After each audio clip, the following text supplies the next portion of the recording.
Hello viewers, स्वागत है आपका हमारी पहले एपिसोड में ऑफ द सीरीज सीए की कहानी सीए की जुबानी। आज का हमारा पहला एपिसोड एक dashing, surprising and experienced CA के साथ है, जो ना सिर्फ 40 इयर्स का एक्सपीरियंस लाते हैं बट साथ में अपने और अपनी सोसाइटी के लिए काफी कुछ करते हैं। सो आज हम आपको मिलाएंगे सीए राम अवतार किला जी से। वो चेयरमैन है परफेक्ट ग्रुप के, वो प्रेसिडेंट है राजस्थान फाउंडेशन दिल्ली चैप्टर के, founder president Marwari Yuva Manch south Delhi chapter and treasurer of Bhaurao Deoras Seva Sansthan के। So welcome Kila ji to our show. It's a pleasure to have you on our show today. So Kila ji, आप राजस्थान के चूरू डिस्ट्रिक्ट से हैं, आप दिल्ली कैसे आए? What is the background? क्या होता है, एक सपना होता है। सपना क्या होता है कि मेरे को एक बड़ा बनना, और कॉमर्स फील्ड में एक सीए की ऐसी एबिलिटी रहती है कि मेरे को एक जिंदगी में, जब हम लोग 8-10 साल के थे तब सपना सोचा था कि हमको सीए बनना है। और एक राजस्थान जैसे में जहाँ पे इंग्लिश मीडियम की थोड़ी सी प्रॉब्लम होती है, स्टैंडर्ड ऑफ एजुकेशन की प्रॉब्लम होती है, तो एक बच्चे ने सपना लिया कि नहीं, मेरे को सीए बनना है। अब सीए बनना है तो कैसे बनना है? पहले छोटी जगह से इंफ्रास्ट्रक्चर भी नहीं थे और इतना पढ़ाई का स्टैंडर्ड भी गाँव में नहीं होता था, तो सपना लिया कि मेरे को दिल्ली जाके सीए करना है। फिर ये हुआ कि वहाँ पे इंग्लिश की प्रॉब्लम आएगी, तो दिल्ली आके हम लोगों ने क्या किया, डिक्शनरी ली, न्यूज़पेपर लिया, और रोजाना ये होते थे कि आज मैंने इंग्लिश के 20 वर्ड सोच लिए। सीए में हम लोग इंटरव्यू देने गए तो सारे चार्ट अकाउंटेंट्स बोले इंग्लिश आती नहीं, तो आप इंग्लिश मीडियम में कैसे पास करोगे? तो एक चैलेंज क्या था 6 महीने 12 महीने के लिए कि अपन को इंग्लिश की तैयारी करनी। एक गांव का बच्चा जब भी पढ़ने के लिए दिल्ली आता था तो एक उसके साथ एक ही प्रॉब्लम आती कि इंग्लिश मीडियम में कैसे करें। वो 6 महीने 12 महीने इंग्लिश की तैयारी की, फिर इंटरमीडिएट हम लोगों ने इंग्लिश मीडियम में पास किया। तो ऐसे करके हर एक कॉमर्स स्टूडेंट की एक मन की भावना क्या रहती है कि मेरे को चार्ट अकाउंटेंट, और चार्ट अकाउंटेंट्स का फ्यूचर भी बहुत अच्छा है। बट एक बात बताएं सर, जब हम सीए की बात करते हैं, सीए की जर्नी करते हैं, आर्टिकलशिप पीरियड काफी टफ रहता है, तो आपकी जर्नी कैसी रही? बिकॉज यही एक स्ट्रगल होता है जहां बच्चे काफी टूट जाते हैं या सोचते हैं क्या ये सही डिसीजन लिया हमने सीए करने का।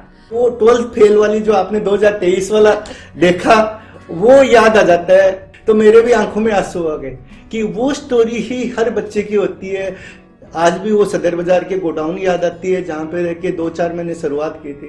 फिर लोधी कॉलोनी की वो बरसाती याद आती है जहाँ में हर एक स्टूडेंट, हमारे टाइम के 1980s में हर बच्चा उस सर्वेंट क्वार्टर में उसमें खाना खाते थे हम लोग, और खाने की क्वालिटी भी इतनी लोअर होती थी कि उसके लिए हमको एक स्ट्रगल करना पड़ता। वो स्ट्रगल की कहानी, वो मनोज वाली जो वो आटा चक्की, वो जो स्ट्रगल दिखाते हैं, हम सीए के जो 80s के बैच के बच्चे, उन सब की कहानी उसी से कोरिलेट करती। इच्छा हुई कि आज तो हम लोग इस प्रॉब्लम में हैं, तो सीए बनने के बाद में एक हॉस्टल का दिमाग में आया, जो हम लोगों ने मारवाड़ी युवा मंच के साथ एक 1997 में एक हॉस्टल की शुरुआत की, जो आज 30 साल से अपने अच्छे मुकाम पे चल रहा है।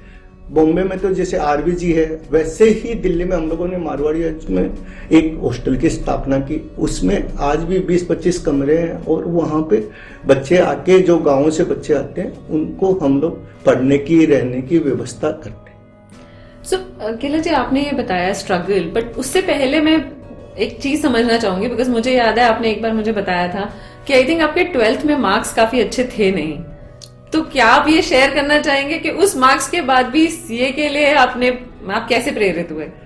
मैम 47% मार्क्स थे, और सीए में क्या, बीकॉम में 50% का एवरेज चाहिए होता है, और एक स्ट्रगल की लाइफ भी स्टार्ट करनी थी। तो 12th से ये हुआ कि हम लोग इस स्ट्रगल की पीरियड के लिए तैयारियां करें। तो जो सेकेंड ईयर और थर्ड ईयर जो हमारे यहाँ था, उसमें हम लोगों ने इस सीए की प्रिपरेशन स्टार्ट कर दी वहीं से, और वहीं से स्टार्ट करने से कुछ हम लोग उस कैपेबिलिटी में आए कि सीए स्टार्ट कर। और सीए के बच्चे को हमेशा क्या होता है, जो स्टेट्स में अपने एजुकेशन सिस्टम है और अपना जो सीए का एजुकेशन, उसमें कोरिलेट कहीं ना कहीं तो आज भी बिठाना पड़ता है। वो जो एजुकेशन में थोड़ा सा डिफरेंस है, उसको बच्चे आज भी प्रॉब्लम आती है, उसको करना पड़ता है। और जो एक सीए में सबसे बड़ी प्रॉब्लम अपनी आती है, वो जो पासिंग परसेंटेज है, हमारे टाइम में तो 4-5% होती थी, वो जाके आज 20-25% पे अपन लोग आए। तो आपकी जर्नी कैसी रही? आपका क्या वो पीरियड, बिकॉज आप ऑलरेडी एक छोटी जगह से आए थे, इंग्लिश मीडियम का चैलेंज तो था ही था, तो क्या आप फर्स्ट अटेम्प्टर रहे हैं या आपको कितना टाइम लगा? मैं नॉर्मली, आप हर बच्चे से उस पीरियड के बात करेंगे, 2-3 अटेम्प्ट तो हम लोगों के लिए रेगुलर था।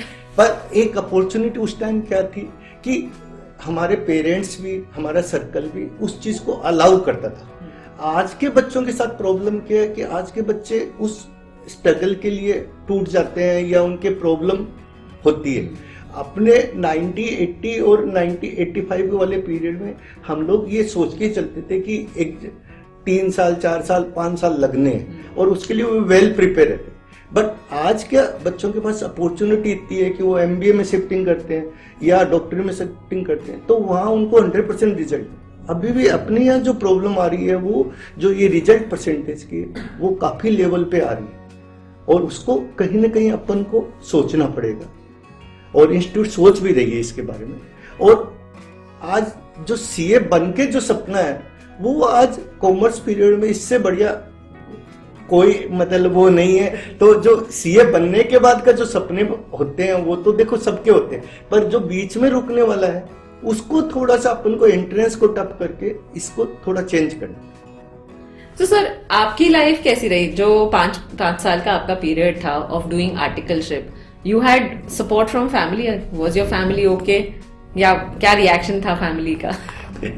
फैमिली में रिएक्शन तो यही था, पहले तो सीए बनने का रिएक्शन था, तो एक साथ में सीए स्टार्ट किया कि कुछ अल्टरनेट चालू कर ले। फिर सीए बनने के बाद एक ये आया कि कुछ पैसा नहीं कमाएंगे, कुछ सक्सेस नहीं करेंगे, तो प्रेशर रहता है। हर बच्चे पे प्रेशर क्या रहता है सीए करने के बाद कि उसको एक स्ट्रगल फिर नया स्टार्ट हो जाता है, वो होता है सक्सेस का। वो सक्सेस स्टोरी बनाने के लिए उसको 10 साल है। फिर कंपैरिजन उसका क्या होने लग जाता है, जो 20 साल 25 साल पुराने सीए कि उसने तो इतना कर लिया, बेटा तुमने तो नहीं किया। पापा से भी सुनना पड़ता था, ससुराल वालों से भी सुनना पड़ता था, दुनिया से भी सुनना पड़ता था। तो सक्सेस स्टोरी सीए बनने के बाद भी एक बच्चे के लिए स्ट्रगल स्टार्ट होता है, और वो स्ट्रगल 25 साल चला। और वो स्ट्रगल में क्या क्या प्रैक्टिस जमाना है तो भी स्ट्रगल करना है, और सर्विस में भी स्ट्रगल करना है।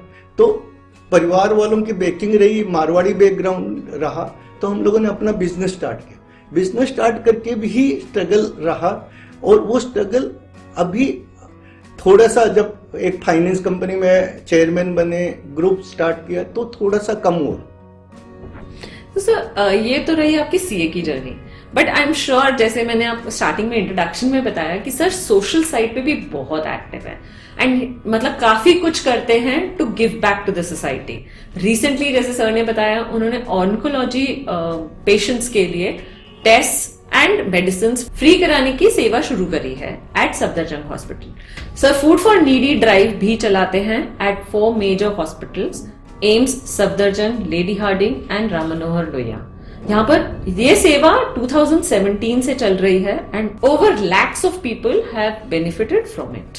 तो आप ये बताइए कि सीए का तो हमेशा मनी रिसीव करने का, तो ये मनी गिविंग या गिव बैक का कैसे थॉट आया आपके पास?